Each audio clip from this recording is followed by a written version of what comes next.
ایک وقت کا قصہ ہے۔ ایک بہت ہی دور سلطنت میں ایک بادشاہ اور ایک ملکہ رہتے تھے جن کے پاس کائنات کی تمام خوشیاں تھی سوائے ایک کے۔ اللہ ہمیں ایک اولاد کی خوشی کب دے گا؟ جی ہاں، شاہی جوڑے کو کوئی اولاد نہیں تھی۔ ایک دن شاہی باورچی کو جڑی بوٹیاں لینے جنگل گیا۔ وہاں اسے ایک ننھا سا پیارا سا گول مٹول ریچھ کا بچہ نظر آیا۔ ارے واہ، کتنا خوبصورت بھالو ہے۔ اے رحم دل انسان، مجھ پہ رحم کھاؤ اور مجھے اس خوفناک جنگل سے لے چلو۔ یہ کیا، تم بول بھی سکتے ہو؟ باورچی بہت ہی لالچی تھا۔ اس نے فوراً سوچا، اگر میں ایک بولتے ہوئے بھالو کو ملکہ کو دوں گا تو بدلے میں مجھے انعام یقیناً ملے گا۔ اور جب ملکہ کو وہ گول مٹول بولتا ہوا بھالو دیا گیا تو ملکہ کی آنکھوں میں خوشی کے آنسو آ گئے۔ انہوں نے باورچی کو بہت بڑا انعام دیا۔ جانتے ہو، مجھے ہمیشہ سے ایک اولاد کی خواہش تھی۔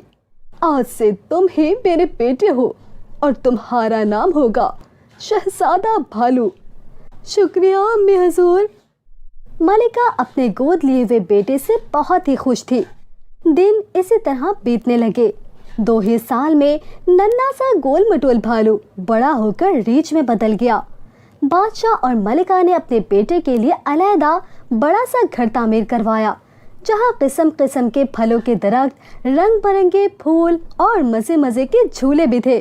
شہزادہ بھالو ہر وقت اٹکھلیاں کرتا، کھیلتا کودتا، اپنی ماں سے لاڈ بھری باتیں کرتا، شرارتیں کرتا اور ان کا دل بہلاتا۔ سلطنت کے لوگ ملکہ کے بیٹے شہزادہ بھالو سے بہت ڈرتے تھے کیونکہ اس کے بڑے بڑے نوکیلے دانت اور اس کی بھاری جسامت نے اسے خوفناک بنا دیا تھا۔ بادشاہ اور ملکہ کے لیے سب کچھ بہت اچھا چل رہا تھا کہ ایک دن ملکہ نے دیکھا شہزادہ بھالو بہت غمگین لگ رہا ہے۔ اس کی شرارتی آنکھیں بے رونق لگ رہی تھی۔ اوہ میرے پیارے بچے، کیا بات ہے؟ کیوں اتنے اداس ہو؟ امی جان، میری خواہش ہے کہ میری بھی ایک بیوی ہو جو ہمیشہ میرے ساتھ رہے، کیونکہ میں اکیلا محسوس کر رہا ہوں خود کو۔ ملکہ اس بات سے حیران رہ گئی، پر وہ اپنے بیٹے سے بہت محبت کرتی تھی اور اسے غمگین ہرگز نہیں دیکھ سکتی تھی۔ شہزادے، تم میرے بیٹے ہو۔ میں فوراً تمہارے لیے ایک اچھی سی جیون ساتھی تلاش کرتی ہوں۔ اور اس طرح ملکہ نے حکم کا فرمان جاری کیا کہ جو بھی شہزادے بھالو سے اپنی بیٹی کی شادی کروائے گا اسے بہت بڑا انعام دیا جائے گا۔ پر شہزادے بھالو کے لیے بیوی تلاش کرنا اتنا آسان کام نہیں تھا۔ سپاہی جس کسی کے پاس جاتے وہ ملکہ کے نذرانے کو انکار کر دیتے کیونکہ وہ خوفزدہ تھے کہ شہزادے بھالو اپنی بیوی کو کھا جائیں گے۔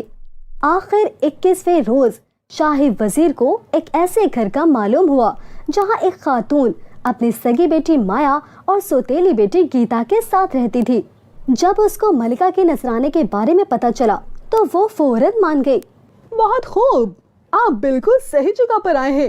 میری سوتیلی بیٹی بہت خوبصورت ہے اور شہزادے بھالو کے لیے بالکل درست رہے گی۔ آپ کل انعام لے کر آنا اور اسے اپنے ساتھ لے جانا۔ وزیر خوش ہو کر وہاں سے چلا گیا۔ گیتا یہ سب سن کر رونے لگی۔ نہیں ماں، ایسا مت کرے، شہزادہ بھالو مجھے کھا جائیں گے ماں۔ مجھے تمہارے بالکل پرواہ نہیں، مجھے بس پیسے چاہیے۔ اب ندی پر جا کر کپڑے دھو لو۔ میں چاہتی ہوں کہ تم شادی سے پہلے گھر کا سارا کام نمٹا کر جاؤ، سمجھی؟ گیتا کپڑے لے کر روتی ہوئی ندی پر چلی گئی۔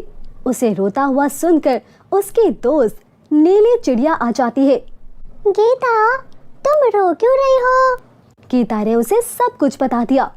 مت رو گیتا، مجھے اس مسئلے کا حل اچھی طرح معلوم ہے۔ اتنا کہہ کر نیلی چڑیا اڑتی ہوئی کہیں چلی جاتی ہے اور جب وہ واپس لوٹتی ہے تو اپنی چونچ میں گلاب کا پھول لیے ہوئے ہوتی ہے۔ گیتا، یہ جادوئی پھول ہے۔ جب تم شہزادے بھالو کو اپنے پاس آتے ہوئے دیکھو گی تو اسے یہ پھول پیش کر دینا۔ جب شہزادہ بھالو یہ جادوئی پھول سونگھے گا تو وہ بھالو سے ایک خوبصورت انسان میں تبدیل ہو جائے گا۔ اوہ، تو اس کا مطلب وہ اصل میں ایک بھالو نہیں؟ نہیں گیتا، وہ ایک بادشاہ کا بیٹا ہے اور اس کے بھائی اور بھابھی نے مل کر اس کے اوپر جادو کیا ہوا ہے، پر اگر تم میرے مطابق کرو گی تو اس جادو کو توڑ پاؤ گی۔ اوہ، تمہارا بہت بہت شکریہ میری ننھی دوست۔ اور پھر گیتا اپنے آنسو پوچھتی ہوئے گھر واپس آ جاتی ہے اور اگلے دن اس وزیر کے ساتھ محل چلی گئی۔ محل میں بادشاہ اور ملکہ گیتا کا پرتپاک استقبال کرتے ہیں۔ تم میرے بیٹے کے لیے ایک عمدہ بیوی ثابت ہوگی، میں جانتی ہوں۔ پھر گیتا کو شہزادہ بھالو کی رہائش گاہ تک پہنچا دیا جاتا ہے۔ گیتا شہزادہ بھالو کو سوچ کر بہت خوف زدہ ہو رہی تھی۔ سلطنت کی رعایا کے لوگ بھی دل تھام کر بیٹھے تھے، کیونکہ ان کو لگ رہا تھا کہ شہزادہ بھالو کسی بھی وقت اس بیچاری لڑکی کو کھا جائے گا، پر ایسا کچھ بھی نہ ہوا، کیونکہ شہزادہ بھالو آیا ہی نہیں۔ لوگ انتظار کر کر کے تھک کر چلے گئے اور پھر رات گہری ہو گئی۔ ریچھ کے بھاری قدموں کی چاپ سنائی دینے لگی۔ گیتا کا دل تھک تھک کر رہا تھا۔ شہزادہ بھالو اپنے لمبے خطرناک دانت نکالے گیتا کے پاس آیا تو گیتا نے ڈرتے ڈرتے وہ جادوئی پھول شہزادہ بھالو کو پیش کر دیا۔ شہزادہ بھالو نے جیسے ہی گلاب کا پھول سونگا تو وہ ایک خوبصورت شہزادے میں تبدیل ہو گیا۔ تم نے میرے جادو کو توڑ ڈالا۔ مجھے خوشی ہے کہ آپ اب ایک بھالو نہیں رہے، اور مجھے خوشی ہے کہ تمہیں کوئی نقصان نہیں ہوا۔ اگلے دن شہزادہ اور گیتا سنہرے کپڑے میں بہت خوبصورت لگ رہے تھے۔ شہزادہ گیتا کا ہاتھ تھام کر ملکہ کے پاس گیا اور انہیں تمام کہانی سنائی۔ ملکہ نے خوشی سے شہزادے کو گلے سے لگا لیا۔